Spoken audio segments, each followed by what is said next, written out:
Friday, the Friday after spring break. We are taking a group of students to Federal Reserve Bank in Atlanta. We do a lot of fun things. So if you're club members, you have privilege. You get the preference. It and what else? We're also going to Jimmy Carter. This is micro. Okay.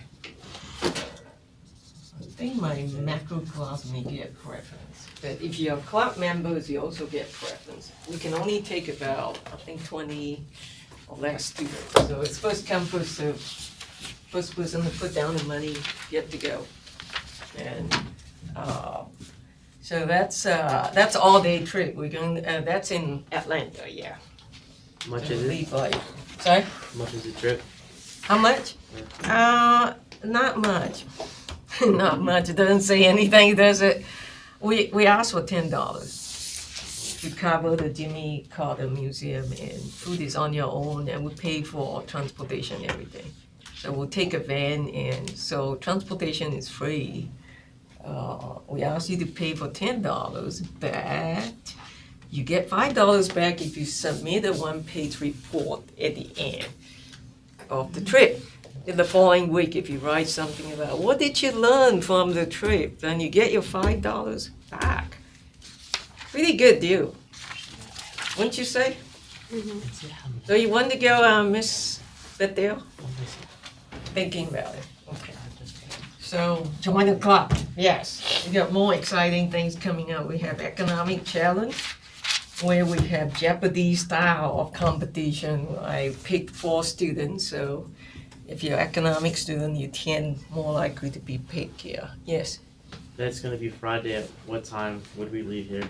Oh, very early in the morning, because Atlanta, hey, that's in the south.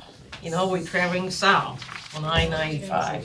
So probably about 6:30, 6:45. You come back about midnight. So it's an 18-hour trip, yeah. I think for people who stay in the dormitory, that's really nice. You can eat your breakfast early in the morning at the cafeteria, and then you go with us, and we'll stop for lunch and dinner before we get back. So you will miss your lunch and dinner. That's on your own. We don't go to expensive places. You go to McDonald's, We're cheap. No, I mean just any fast food place that we could find because of the time. Yeah. So more details coming up. Think about it, and we'll give you more detail at the club meeting. So the main thing is you have to be there. Okay, you have a homework assignment due coming up, right? Yep. Oh, I haven't passed this. Gee, what is going on? Ooh, the attendance. So much for the ad. Okay. Okay, you have a homework assignment due coming up, I believe it's Tuesday, is that right? Yes, ma'am. Okay, so this is a reminder. And again, the homework will entail doing questions like that. Again, I'm giving you a hint. Because a lot of time I realize if I explain the homework, what I'm expecting from students, they do better, they score better. If I just don't say anything, I see this magic answer. The answer is 100. How? Where? Where'd you get it from? You have to show working. Show working means table like that. Like you have to calculate, for example, the total revenue, total cost, and then the profit. Some students don't, they just say, oh yeah, the answer is 10, but they don't explain the answer. Some students will circle it, but then they didn't say anything. You have to explicitly explain what your circle means. If you circle this one, so that the answer will be 400 because this is where you have the highest profit. So be explicit. And I had explained that there are 2 ways to find your answer. Remember, one is to go by the highest profit, which is total revenue minus total cost. What's the second way? Second way is a quick one, this one, using the marginal cost method, okay? So you have to use this equation, P is greater than or equal to MC. And this one is quicker, but you have to be sure you understand how to do this. And you have to be careful when you pick your answer because a lot of times students, see this one is the answer, right? Because this is where it stops.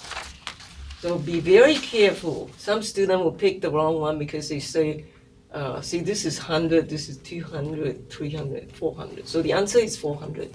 But if you're not careful, you look at this and say, oh, 300 is the answer. So be careful.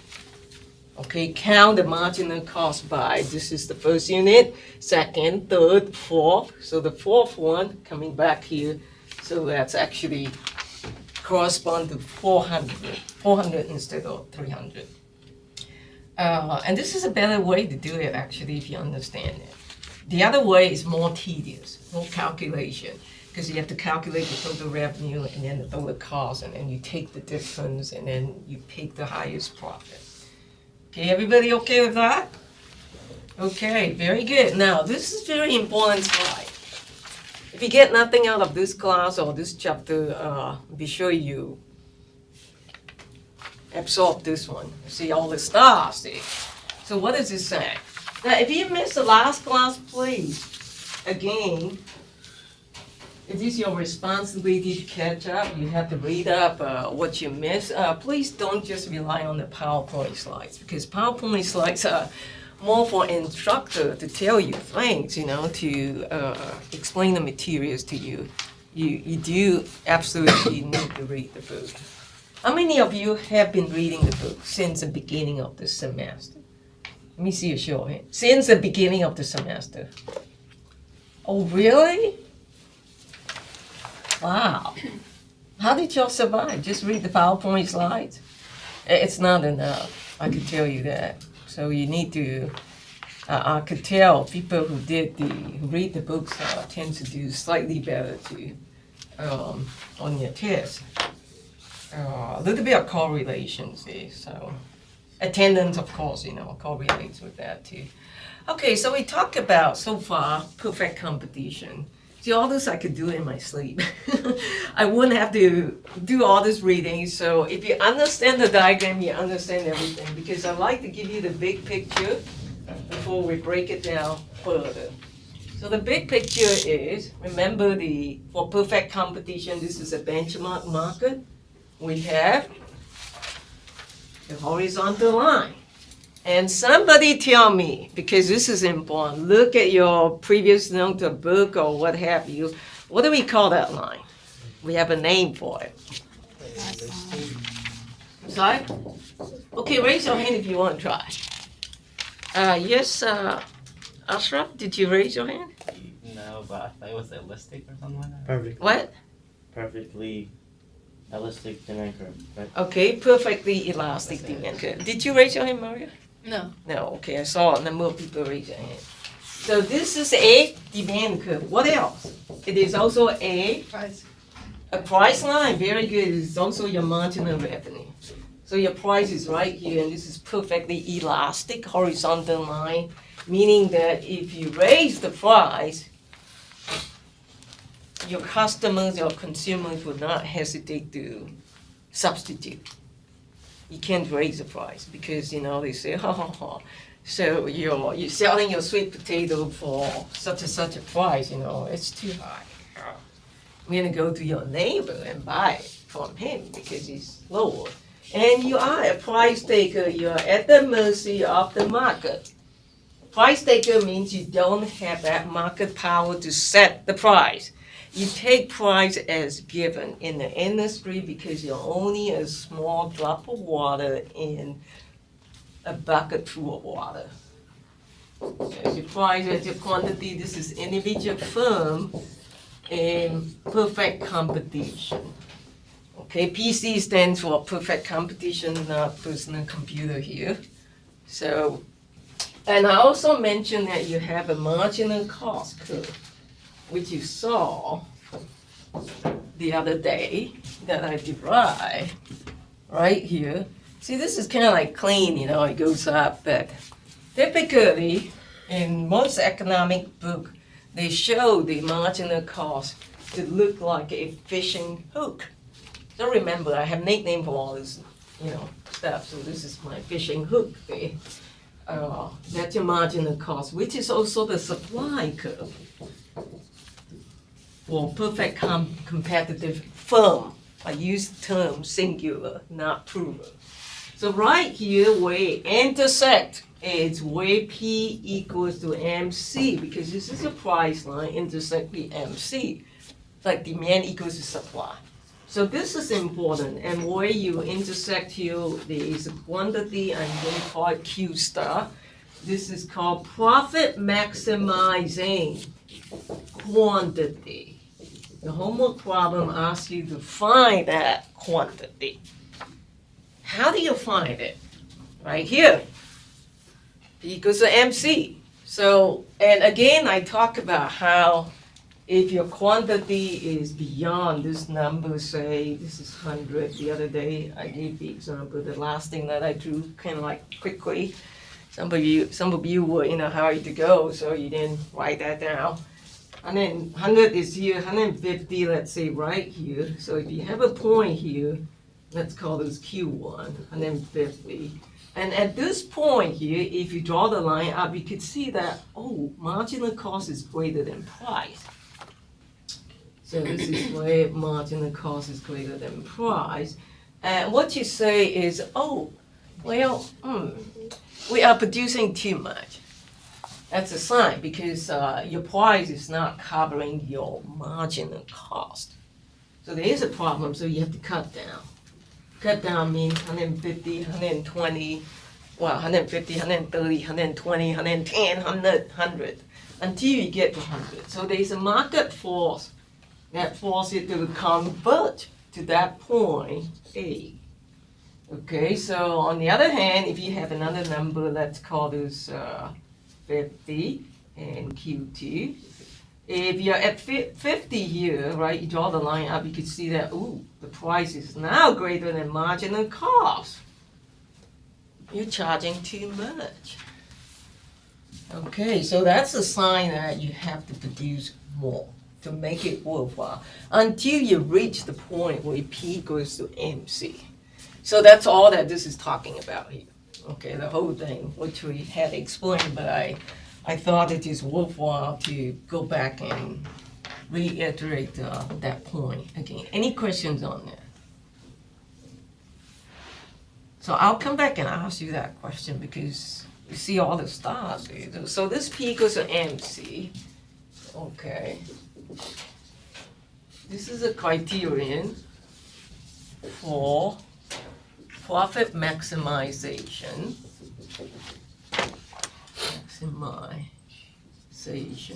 In PC. 25 star. I hope you get that. So remember that. That's for, in fact, what it is this is actually your end marginal revenue, because remember your price line is the same as your marginal revenue. So in order to maximize your profit, you always produce at marginal cost equal to marginal revenue. But because in the case of perfect competition, we know that the marginal revenue is a price. So then we say price according to MC. That's your criterion.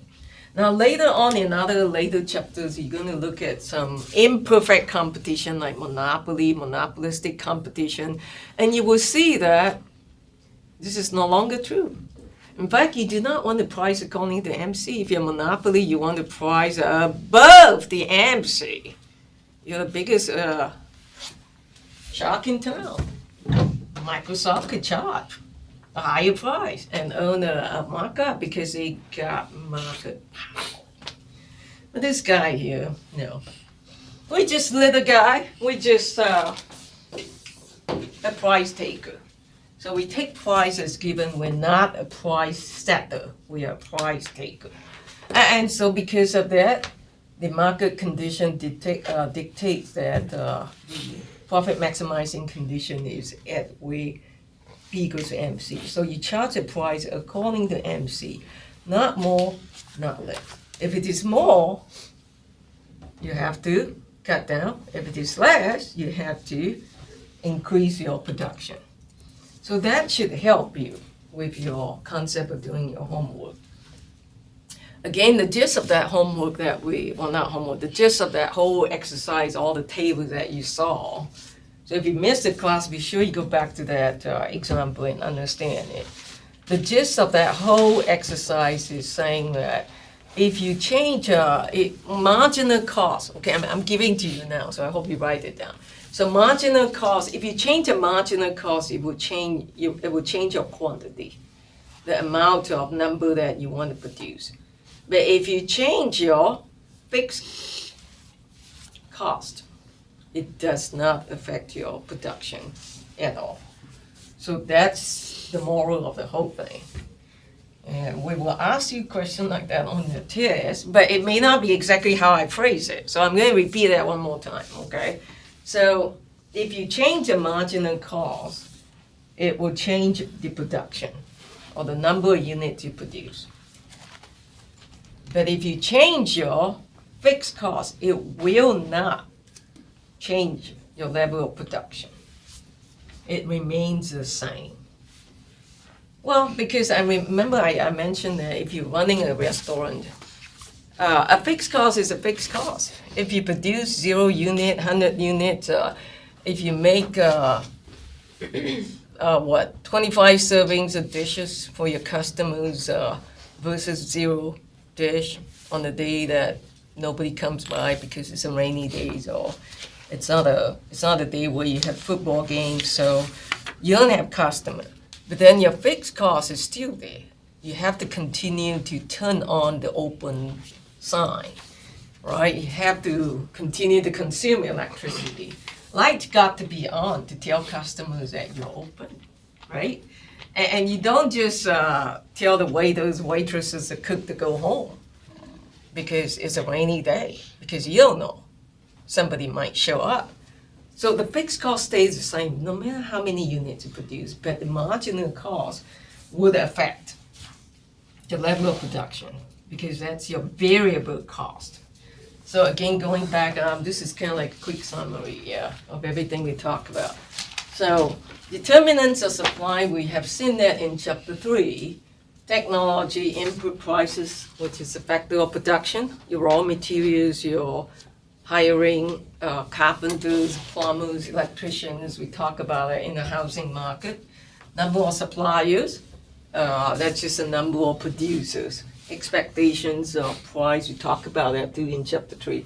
Change in prices of other products, we didn't talk about it that much, but that could also be one of the factors. Okay, next, coming back to this horrible equation that most of you know how to do it by now, I hope. So this chapter is a little bit, chapter 4 on elasticity. I would really encourage you to practice a lot with the equation because I'm trying to remember, will I give you that equation? I could give you that equation if somebody says something in the class at the beginning. So I'm putting the burden on you again. So if nobody say anything, then I'll also keep quiet unless I happen to remember. Okay, so again, we have 2 types. This is talking about supply now. Everybody see the difference? Before we talk about price elasticity of demand. Now we are switching gear now to price elasticity of supply. What do you think is the difference? We talked about that before too. In terms of sign. Positive, negative, that's what I mean by sign. So you would expect in the case of price elasticity of supply, would you get a negative number or would you get a positive number? Positive. Positive is correct. The reason is because if price goes up according to the law of supply, quantity supply also goes up. And vice versa. If price comes down, quantity supply comes down. So because of that, we expect, well, I could write this down in English for you. So this is your price elasticity of supply now.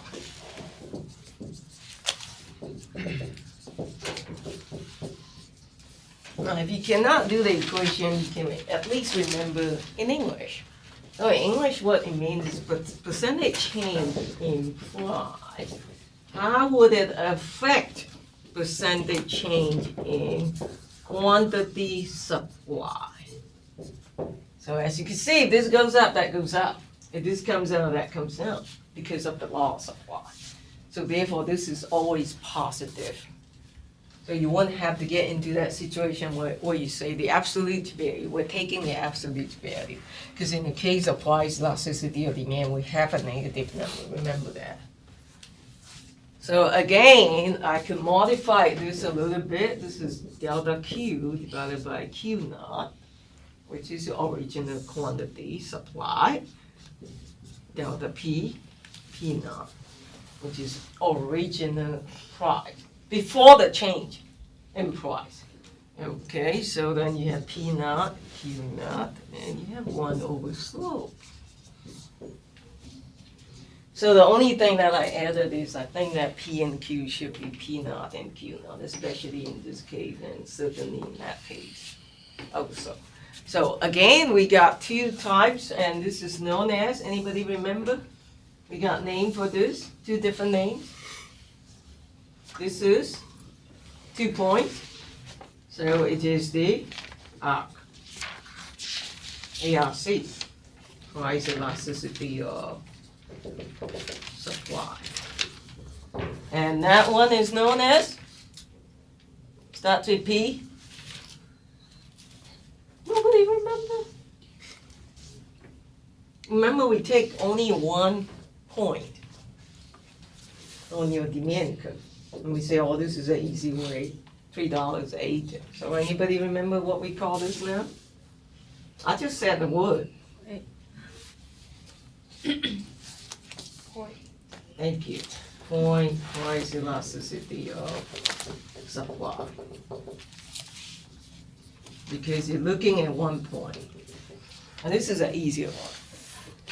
So this one is more tedious, more elaborate, that's all, because you got 2 points to take care of. Okay, so that's in your book. I'm not gonna derive it because it's the same thing, except now you're applying to supply curve. So again, it's the same thing. If you get greater than 1, we call that elastic. And if it is 1, we call it, hang on. Yeah, 1 would be unit elastic, same thing. I'm repeating, this is a review. Less than 1 is inelastic. Sometimes you see the word less elastic, it means inelastic. So be very careful about the term. Don't read it so fast on your test that you actually overlook that. Okay, let's look at some example. How do we compute the price elasticity of supply?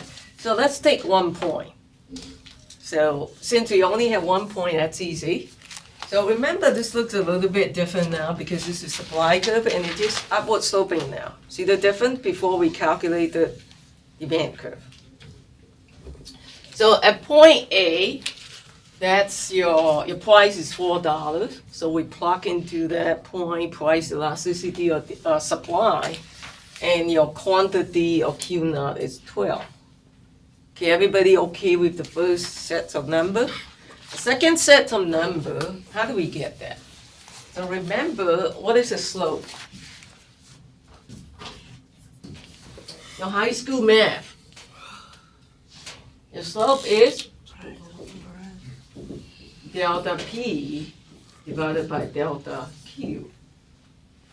So your reciprocal, or the inverse of your slope will be delta Q on top, delta P at the bottom. So if you do that, that's 12 and 4. Everybody okay with that? Which is 3.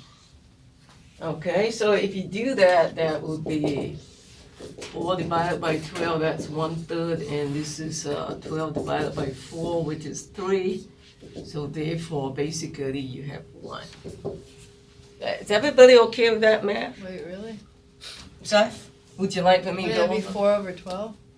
Yeah, well, 4 over 12 is 1/3, Okay. right? And Yeah. 12 divided by 4 is 3. So 1/3 times 3 is 1. Yeah, because you cancel out, so you got 1. If you have problem with that, you need to take algebra. How many of you are taking algebra, the math 1070 right now, recently? Okay. But even without that, this is sort of like high school math, I think, because you do a lot of fraction, multiplication, and this is a simple number. It's not. Yeah. Questions? Yeah, so Yes. you get 1, Mm-hmm. so is 1 your slope? Yeah. 1 is your slope, so then One. Sorry. No, 1 is the answer. 1 is the price elasticity. when do you of plug supply. in Yeah. for slope? So 1 this is over where I plug it in right here. Okay, so let's use a red one. So your price is 4, right? Your quantity is 12. So this is what you do. You say this is 4, this is 12. 1 over slope, basically, I do it separately right here. Okay. So because you could also do it from here. Okay, so change in P will be 4 divided by 12, which is 1/3. But what we want is 1 over slope, which is 3. Because what you have to do is you could say, oh yeah, we got that number. So all we have to do is say, okay, so 1 over slope, so 1 divided by change in Q, so then we have 12 divided by 3, which is, oops, this is a 4 here. So then you get 3 as the answer. So either way you do it, it's the same. So then you have a 3 and a 1/3, and the answer is 1. The answer is the price elasticity of supply, because we plug in the equation. So you would consider that unit elastic, just because it equals Yes, 1? in this case, yeah. But I want you to pay attention that this is very special case, that supply curve goes to the origin. Now there are cases that supply curve could be higher up or lower down, like this, okay? So just pay attention to that. So we have another example coming up, point B, second point now. Now in the case of point B, we say the price is 5, the quantity is 15. So calculation is here. We plug in the same thing. Price is on top, quantity is at the bottom, and that's 15 divided by 5. In fact, you don't have to worry about it because you already know previously 1 over slope is 3. So you could easily put in, I think I need to write it down in order for this to be clear to you. Okay, I'll write it down here.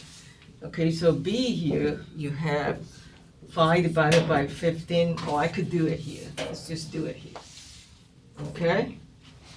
So because you see the equation, you see how I plug in. So you got 5, you got 15. And 5 divided by 15 is 1/3. Okay? And 1 over slope is the same because you're sharing the same slope. So it's the same number, which is, Your Sorry. slope is 1/3. Is that correct? the slope is 1/3, correct? Yeah, because right here, so the reciprocal of the slope will be 1 divided by 1/3, which is 3. Okay. Right. So here, we're making it easier for you. We calculate it. You don't have to. You could just take that previous number because they share the same line, and you still get the same answer. But in this case, we went ahead and say, let's recalculate the slope. So the slope would be, in this case, 5 and 15. 5 divided by 15.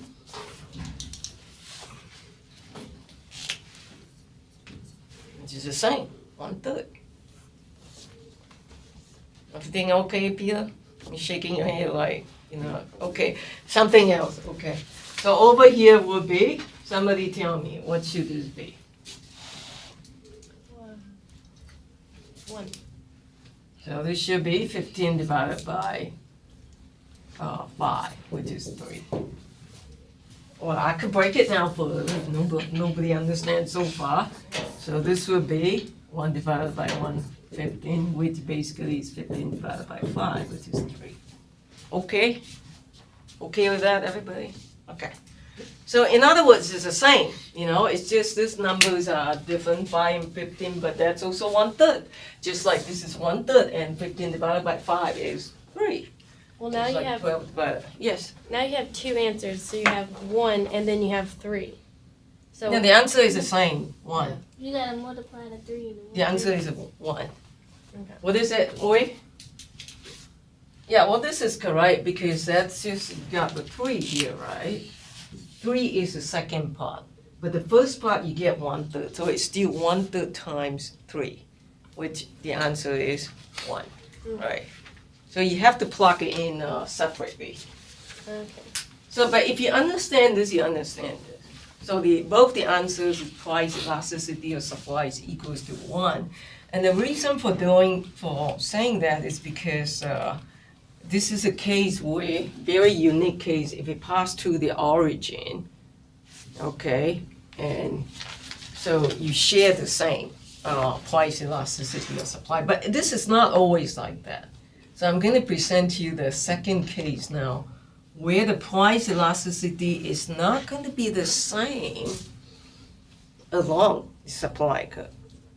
In this case, it's unique in the sense that the price elasticity along any point, A, B, C, D, E, F, G, is going to be the same, 1, because it passed through the origin. But let's look at this case.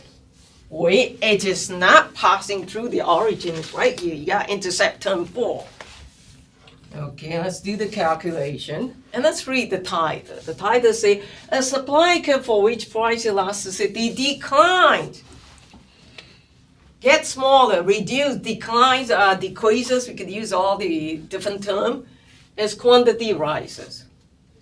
Okay, before we get to that, let's be happy with, let's take one point A.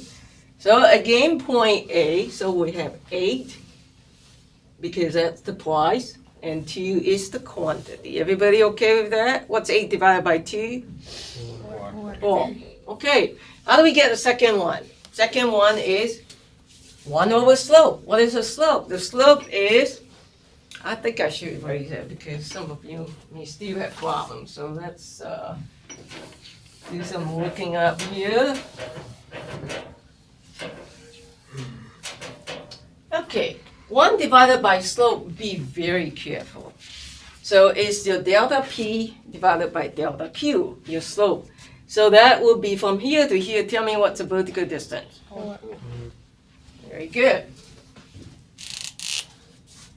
So this is 4 on top. And what about from here to here? 2, yes, because you can see. So that's what it is. And the answer is 2.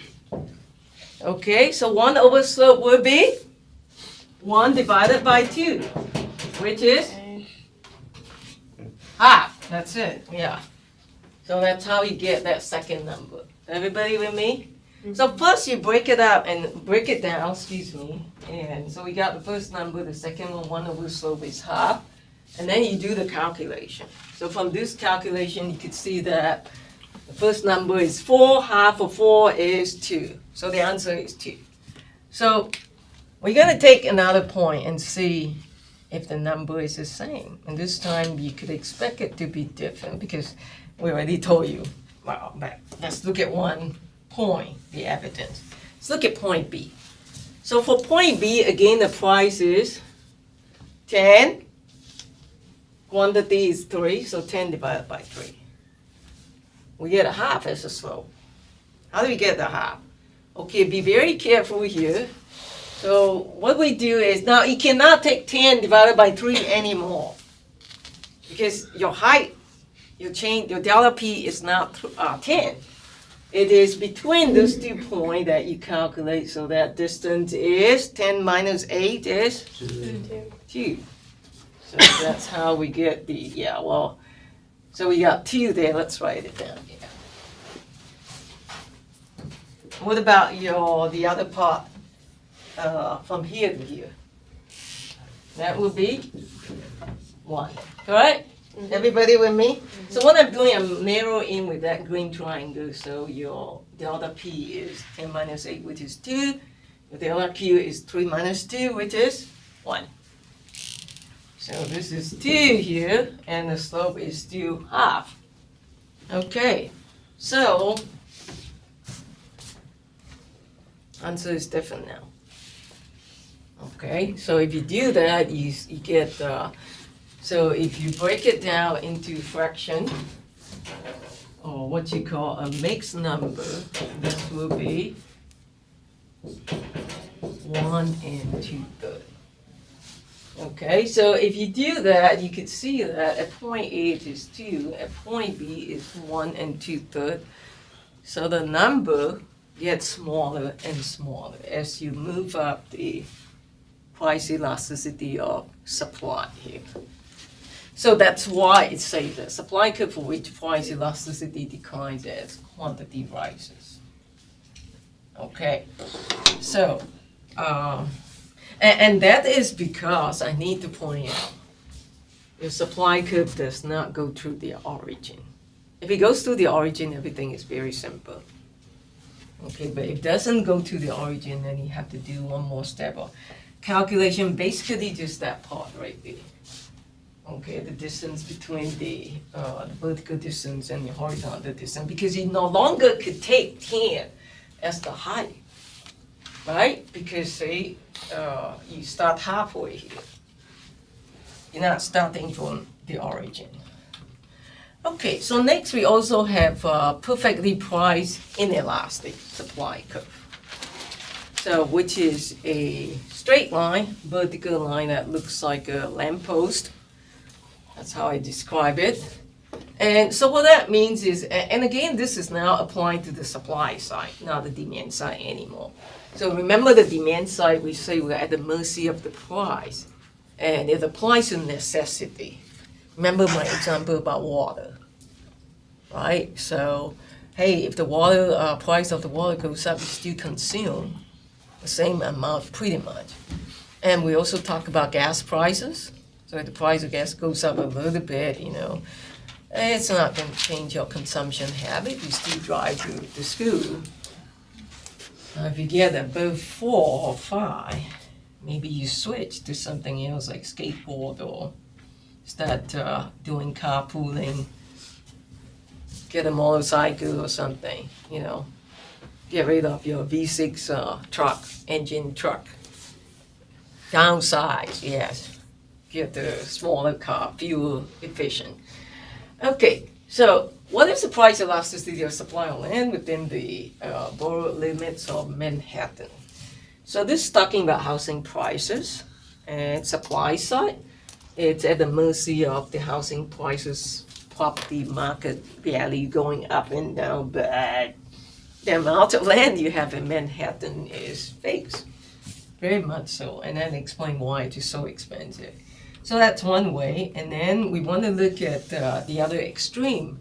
The other extreme is your perfectly elastic supply, horizontal line now. And in this example, we say lemonade. So how difficult it is to make lemonade? Not difficult, right? How many of you have done that? Well, that should be everybody. Tell me what are the ingredients you use. Sugar and lemon. Sugar, And water. lemon, water. What else? And a container. Love. How do you serve? If you're at a carnival, you set up a booth and you start serving lemonade. What are some other inputs that you put in? Ice. Cup. Cups, yeah. You gotta put it in a jug, right? A pitcher, that's what you call a pitcher, yeah. Let's see what else. I think that's about it. Sign. The what? Sign. What is that? Sign. Yeah. A sign that says lemonade. Oh, a sign. Yeah, that's easy. Yeah, just here. I give you a paper. You just write it, and then. So in other words, it's very cheap, very easy. You could hire a 6-year-old to do it. Make your little brother, little nephew do it. Right? I mean, they know how to do it with little instruction. Well, they could follow instruction. Okay, the water this much. Okay, sugar this much. Okay, a lemon.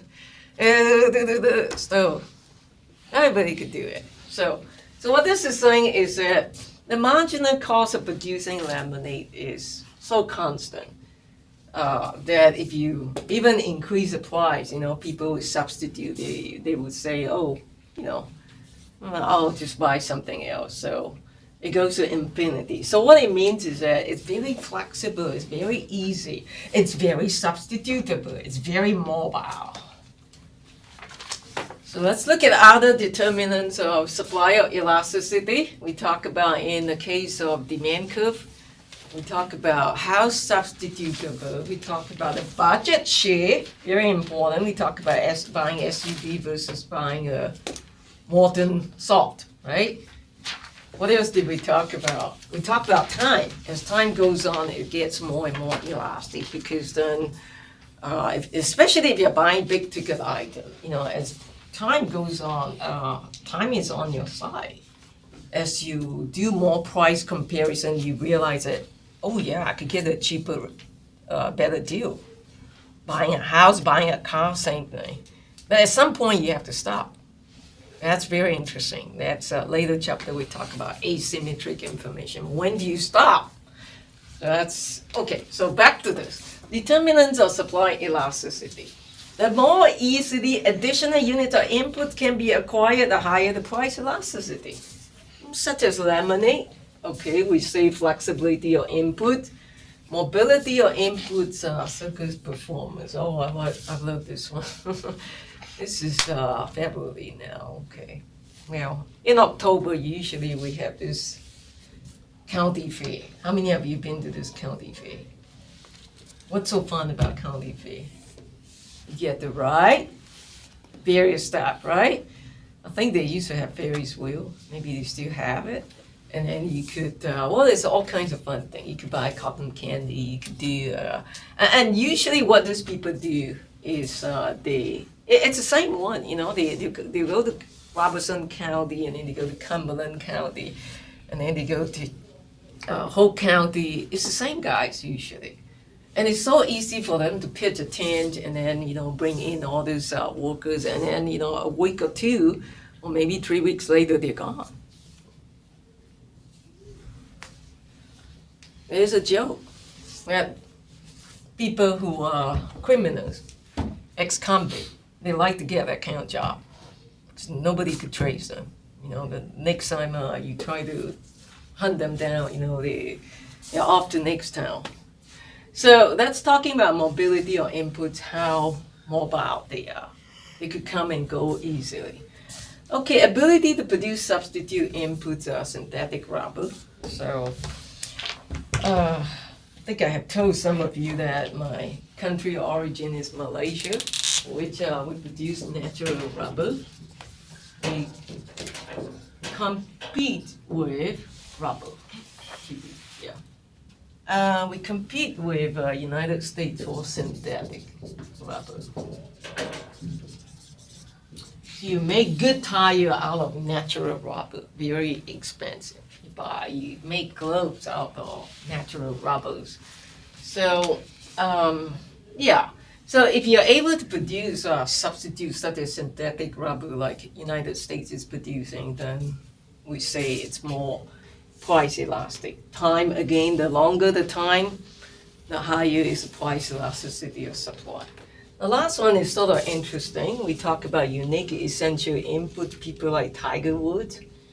All these people, I didn't know they're going to have problems, except for Magic Johnson. So I've used this example in the last 20 years. So, not 20 years, last 10, 15 years, and because everybody knew Tiger Woods got problems. Lance Armstrong, he's got problems too. I think I should erase it and change it to different people there. Yeah, Magic Johnson, okay. Michael Jordan, good. So when we say they have unique input, you have very unique talent. How many years do you get one? You produce one Magic Johnson. Not every year. So this is like Magic Johnson. There's only one Magic Johnson. So the input is fixed. This is me, Magic Johnson. And then all the prices will be like This is price elasticity of supply. It's somewhat zero because there's only one Magic Johnson, and then all the prices will be all the endorsement. Yeah, all the teams are trying to get him, you know, say, oh yeah, we offer this price, oh yeah, we offer a higher price, oh yeah, we got the highest price, take the offer.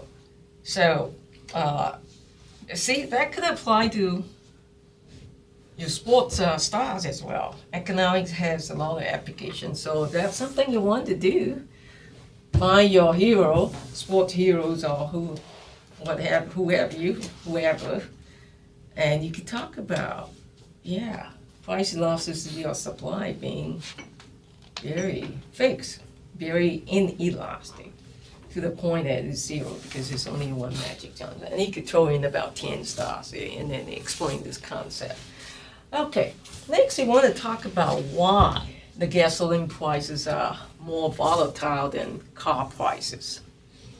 So, you know, a while ago I just mentioned earlier that if the price of gas goes up, and we know it's very cheap now, right? So I don't know what the latest is at, $1. I found my guess a few days ago, so is that like about $1.65 now? Yeah. Somewhere there? Yeah. Okay, $1.65. Okay, so, and if it goes up a little bit, people will not change their consumption habit. They still drive to school, you know, drive to do your grocery and various places you go. So, now, one of the reasons is because the market for car is very different from the market for gasoline. Gasoline is considered essential good, necessity. So you would think the price elasticity of demand for gasoline to be very, fill in the blank, 50-50, A, elastic, B, inelastic. Which one? You would expect the demand for gasoline to be very, oh, you don't know what's going on, so 50-50, just roll the coin, flip the coin. Elastic. How many of you say elastic? Raise your hand. I was trying to, but Oh dear, we have to redo that whole chapter. How many of you say inelastic? Raise your hand. Oh, we got more inelastic. Thank you so much. You are right. Inelastic. I didn't raise my hand. Why is that correct? Because inelastic means if the price goes up, you're not sensitive. You say, so what? I'm still going to drive to school. You're not going to be affected. If it goes up, you know, you keep driving to school. That's inelastic. That's like, yeah, like that, but not quite like that. Okay, but almost. Oh yeah, the answer is here. Demand for gasoline is more inelastic. With IN in front. So be sure you read very carefully on your test questions. Gasoline market has larger and more frequent supply shift. Hey, we know that. It's so much affected by the Middle East situation, right? So look at this demand curve. Is this elastic or inelastic? I'm giving you one more chance. Inelastic. Inelastic, yes, because it's steep. Remember we have that two demand curve we talked about. Could you cycle uphill, you know? So this is somewhat very inelastic, okay? Now we're gonna throw in supply curve because it's almost stand up like a steak, you know? It's not flat. If you see something very flat, then it is elastic. We did all this, I think you guys need to read up, like every time there's a weekend, you know? So this is elastic. Okay, this is inelastic because it's steeper. Because that means price keep going up, but then you only change a little bit in quantity. We'll talk about that. Okay, what about supply curve? This is only the demand side for the consumer. Supply curve, as we say, it shifts very frequently. A lot of time it depends on the Middle East situation, the OPEC, the oil producing countries, you know, how much do they churn out this time, you know, and is it stable? So anytime there's a Middle East crisis or whatever, you see that supply will shift to the left. because, you know, it get cut off, like the oil embargo, I talked about that, first oil shock and second oil shock. The oil embargoes and the Iran hostages situation during the early 70s and the late 70s. So supply curve shift to the left, not to the right, because usually we have lack. We're not having abundance with gas, we have lack. So usually shift to the left because of the political situation and what have you. Okay, so in this case you could see, right, from point A to point B, the price has gone up quite substantially, so look at that distance. However, the quantity demanded and supply from here to here only dropped by a little bit. So you could calculate, we're not going to take time to do it, but if you want, you could take the difference here and then just take the percentage off of the base, you would see that that percentage will be higher. I think it's about 8-10% maybe, like, but this difference here is very small, much smaller than that. Not much smaller, but definitely smaller than that, because what this means is price goes up a lot, but quantity demanded and supply only change by a little bit. Okay, that explains why it is more volatile. Gas market is more volatile. The word volatile means not stable, you know, keep changing, unpredictable. So let's look at the car, market for car. Okay, so there it is, the demand curve. How would you describe this demand curve? Elastic, thank you. You finally get it. Very good. So this is a market for car now. So we're going to throw in supply curve next. Here's your supply curve. At the beginning, the price of a car is $16,400. I don't know what kind of car. Kind of cheap, isn't it? Well, actually, not really. Brand new. Yeah, well, I know, brand new, yeah, but it has to be a four-door sedan. Okay, I'm always thinking in terms of SUVs. You can buy it with that price. Maybe. Without the tires, maybe. You have to buy the tires on your own. So there, okay, so you got 12,000 cars per day. So what we're gonna do is we're gonna shift the supply curve up to the left. There it is. Okay, so there we go, shift to the left, and then the price would go up by about $600. So it's now 17,000, and then the difference here is 11. The difference here is 1,000. So now again, if you calculate that, you will see that this is definitely more elastic because price goes up only a little bit, but then the change in the quantity demand and supply react more. You could look at the distance to the scale. Whereas with gas prices, you know, people say, oh yeah, you can increase so much. We're not going to change our consumption. This one is not like that. This one says if you even increase it a little bit. In fact, you could calculate that. And this will react a lot more. In fact, I think we have time to calculate. Why don't we do that? You got a calculator? Let's do it.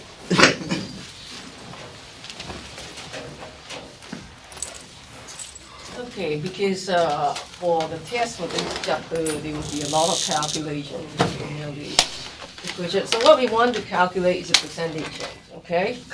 So price change will be, we take the base price, which is 16,400. Everybody got that? So the change will be 17,000 minus 16,400, which we know that to be 600. Okay, somebody tell me what's this number. Use your calculator. I've given it to you. Quantity change. Okay, I'm gonna ask you randomly, see if you have a calculator. Everybody got your calculator? Mm-hmm. And this would be 12. At the beginning, This would be 12,000. She's gonna ask that word. That's And this would be 1,000. Oh yeah, this one is easy. It's like the same thing. Again, you have to multiply by 100. That is better. Do you see what you got? Okay, so anybody got the number? Oh yeah, we could cancel this, so then we only have 6 divided by 164 times 100. So anybody has, Alex, you have the number for this? Yeah, 3.66. 6, okay. Is it 6666? No, it's 658. Okay, what about this? So this would be percent. Anybody got that?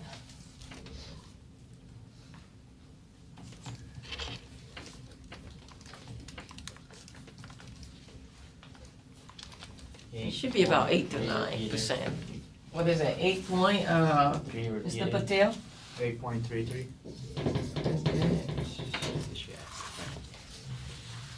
Okay, so what can you tell from this? Which change is greater? The quantity. The quantity change is higher, so that means price change is lower than that. So if you divide it, it will be like that. It will be like this. And so basically you get greater than one number, right? So then you say it's even. Okay, let's do one more calculation going back to gasoline. Let's do the gasoline one. Okay, so in this case will be, the price change will be 1.02. So I hope you do it with me because this is a good practice for your test. This one will be 1.69 minus 1.02. Now the base has to be your original point. Okay, so don't take your base as 1.69. Okay, 1.02, what do you get for that? 1.02, so that would be 0.67 multiplied by 100, see what you got. Okay, so down here for the quantity would be, this is in million, but we could just take that number. 7.2 is the base number. 7.2 minus 6, so you have,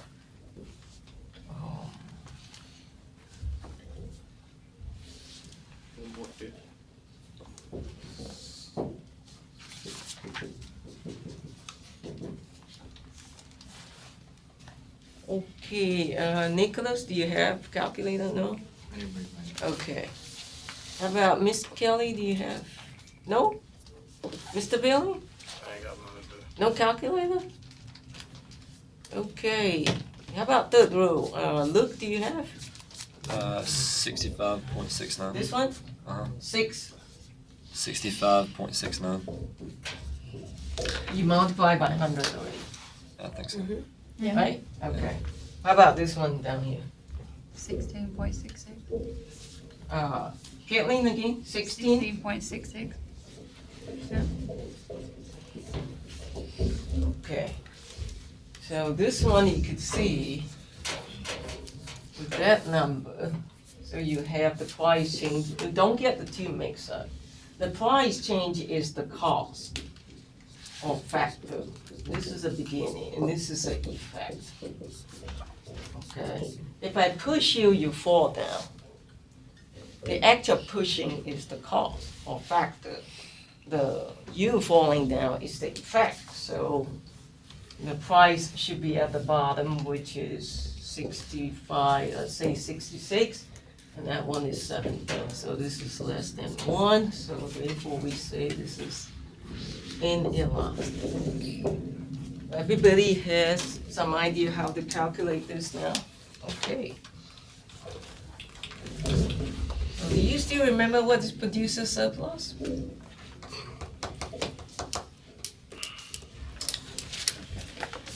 May I erase this now? Everybody got this number?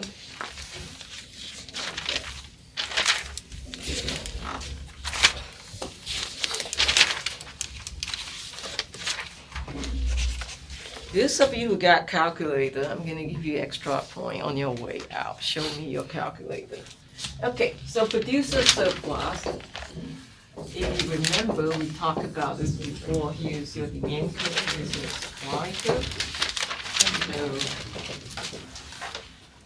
A and B, price, quantity. C and D. Tell me by giving me the alphabet, where is your producer surplus? B. What? B. B as in boy? Oh, okay. Where is it? Did I hear B or D? It's B or it's. No, it's only one. B is correct. Oh, okay. Remember Michael Jackson concert, we talked about that your consumer surplus is A. This is nothing, I'm just throwing into see if you get it? Okay, so B is your producer surplus. And what was the definition I gave you before that was very important? Anybody have it?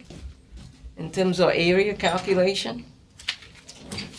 The area of the triangle.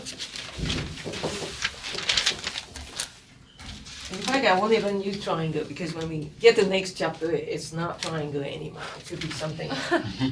The area below the price line. If you look back to your notes, you see it, and above the supply curve.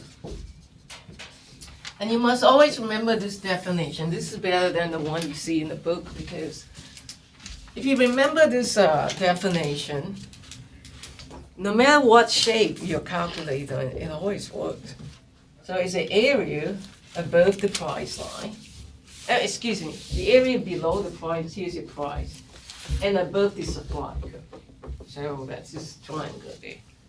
So later on, we might impose price ceiling and price floor, and you might be calculating a rectangle plus a triangle, what we call trapezium. So, yeah, that.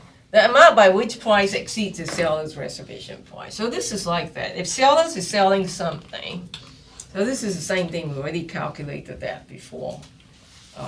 And we got 4,000. So this is nothing new. But remember we talked about what was it? Yeah, the definition here is helpful also. The amount by which price exceeds the seller's reservation price. So in other words, what that means is producer surplus means this is a price that you actually end up charging, okay? But your reservation price is actually low. So in this case, the reservation price is 0 for the producer, and then people are willing to pay 2. So you say, oh yeah, great. So this is the opposite side of the Michael Jackson concert that I'm telling you, because we were looking at it from the consumer viewpoint. But here we're looking at it from the producer viewpoint now. So it's like, you know, I'm not expecting anything, but oh, somebody paid me $2. Oh yeah, I got a producer surplus of $2. So here, same thing. So right here will be like, my reservation price is only $1, but then somebody came along and paid $2. I say, whoa. So I just ripped a producer surplus off $1, $2 minus 1, and so on and so forth. So as you go on producing more and more, it gets smaller and smaller because it's closer to the price line. So you could do this thing. So that's why I shaded it like that. So it could be like that. 1 unit by 1 unit, you could calculate it. And then like that. Until you get to the last one. But the reason that we may have trouble is because this is a smooth line, so this is a trapezium. You have to calculate that, that's harder. Because if Michael Jackson concert example, we do it like digital, 1 by 1 like that. Which you could do it like that, but then usually it's a smooth line. And then the easiest way is just to calculate the area of the triangle, which is half base times height. Okay, so if you do that, again, that would be, what's the base? Base is 4,000, your height is 2. right? Height is not 3, please. So the height is only up to that point. Now, if you look at the whole thing together, please write this down. Okay, that will be your economic surplus. So please write this down. Economic surplus consists of, and this is like a review, I think we may have talked about it before. Consumer surplus plus producer surplus. This concept is going to stick with you the rest of the semester because we use this. We come back and use this a lot. So now if you calculate the economic surplus, so let's label this A, B, and C. And let's label this D right here. Okay, everybody with me? So I'm labeling the triangle now. So your consumer surplus will be triangle A, B, C. Right? The upper triangle, A, B, D, excuse me. And then your producer surplus will be triangle B, C, and D. Got it? Or you could just do it straight away. Why don't we just do the whole thing? Cut the crap. Just do, the whole thing. How about that? That will be triangle A, B, C. Can you do ABC? Yeah, let's do ABC. Okay, so the height would be $3, yeah? Okay, and the base would be 4,000. So then what you do is half base times height, half the base is 4,000. The height is 3 now, because we calculate the whole piece. Okay, so yeah, that's $3 right there. So half of 4,000 is 2,000, so this is 6,000. If you remember the Michael Jackson concept, the previous calculation, this is, the answer to that is, let's see. Yeah, see the bottom is 4,000. The top is 2,000 as we calculated in the earlier chapter. So remember that, that's something that we will need to, on the next chapter that will be important. Okay, I hope you use your weekend by reading up this chapter because we have a homework due on Tuesday. And a week after that, we will have 3 chapter tests. So that will cover chapter 4, 5, and then the next chapter 6, which I'll cover next week. So have a good weekend. Read up your book. And yeah, those of you who have calculated, come on by, show it to me. I'll give you 1 extra point today. Where's the attendance sheet? May I have it so I can mark on it? This is fun, isn't it?